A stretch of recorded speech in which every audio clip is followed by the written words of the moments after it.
Are you trying to understand Medicare? We know how confusing it can be. Today we're going to talk about one of the 4 parts of Medicare, Medicare Part B. We're Michael and Shannon, founders of Healthcare Genius. For the most expert information on healthcare in retirement, subscribe to our channel and click on the bell below. So what is Medicare? It's essentially the national healthcare program for people in the United States over the age of 65, with a couple of exceptions. There are 4 parts.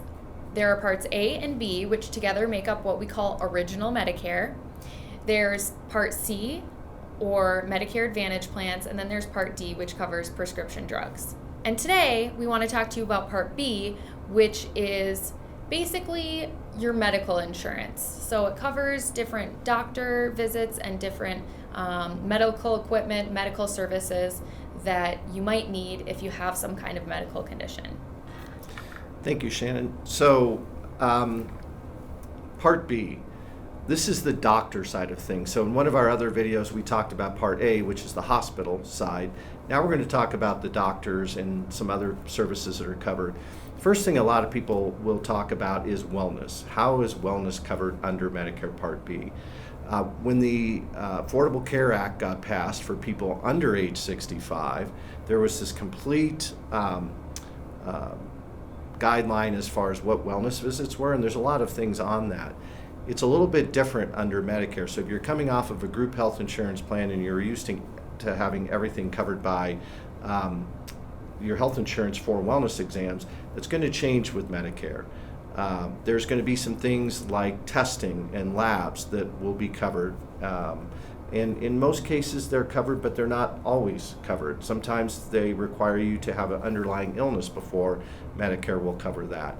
You do get a one-time wellness visit when you first sign up for Medicare.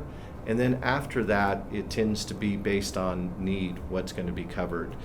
And then immunizations or shots. Now, flu shots are almost always covered under Medicare because there's a big emphasis with older people who get the flu. It can be very bad for them. So a lot of times flu shots are going to be covered. But interestingly enough, one of our friends went in the other day to get a shingle shot, and he was told that he had to pay for that. So there's definitely going to be things that may or may not be covered there when it comes to the wellness side of things. That's right. And some of the testing, things like glaucoma screenings, diabetes screenings, they can be covered, but sometimes they're only covered if your doctor deems that you're susceptible to those types of things. And so it can be a little bit restrictive, so just make sure you know what is and isn't covered before you have any services performed, testing, immunizations, things like that. Outside of the preventative care, there are different things that are covered under Medicare Part B, such as doctor's visits, home health visits, and those types of services can include different things like different types of therapy, chiropractic visits, different types of equipment that medical equipment that you might need can be covered under Part B. If you need crutches or a wheelchair or walker, and an ambulance. If for whatever reason you need an ambulance, that is another example of something that could be covered under Part B. And then there are some miscellaneous things like mammograms. If you are diagnosed with cancer, there are some traditional treatments that are covered, such as chemotherapy, radiation. All of this kind of falls under the umbrella of Part B.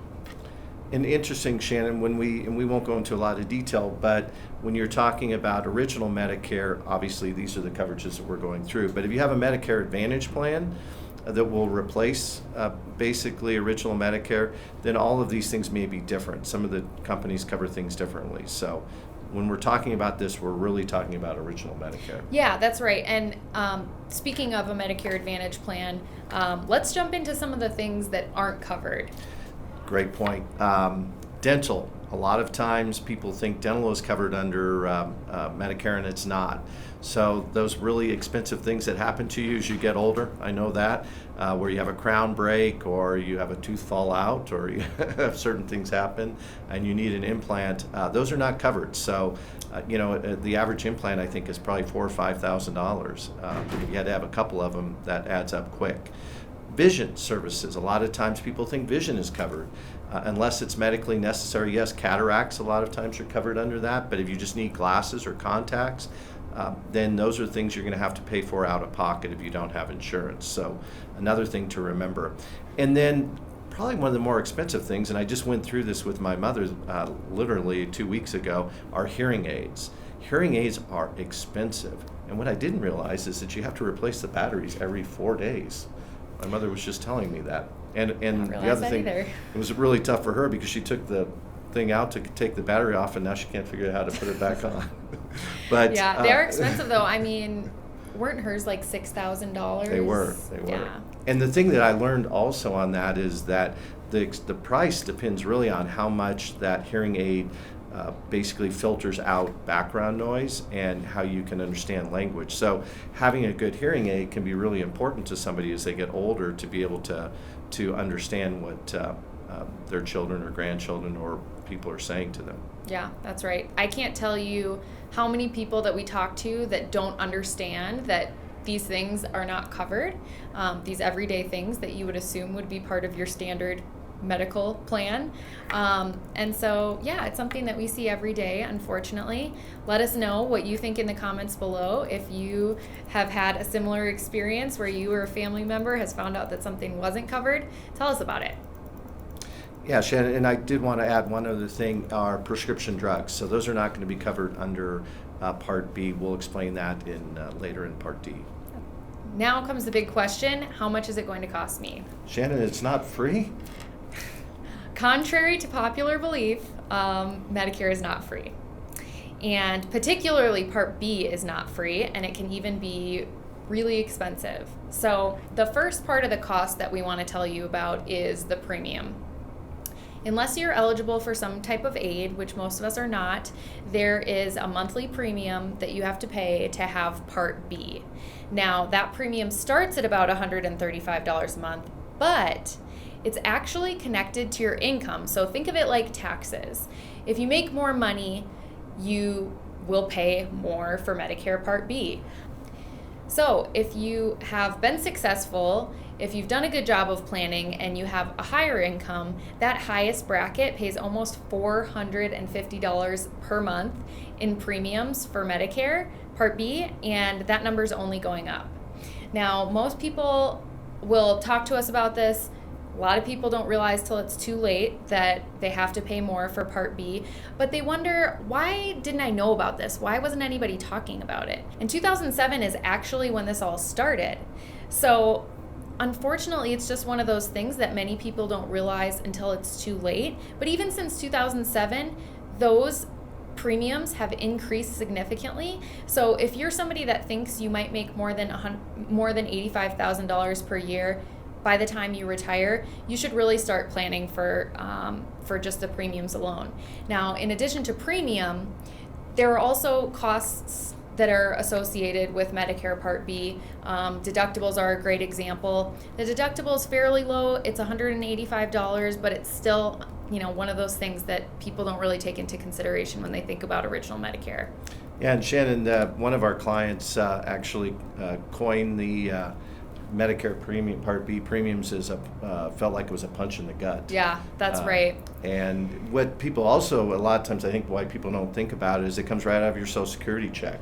So if you're getting Social Security, then they take it right off the top, so a lot of people just aren't even aware. You never even see it. What that is. That's right. So in some of our other videos, you might see us mention the punch in the gut tax from Social Security. This is something that can be difficult to calculate if you're not really close to retirement age. So whether you're retiring this year or whether you have 40 years until retirement, we have a report that we've put together that actually takes your personal information into account and can tell you how much you're likely to pay for Part B premiums when you do retire. So check that out. We have a link to it in our description below, and figure out how much you'll have to pay for the punch in the gut tax from Social Security.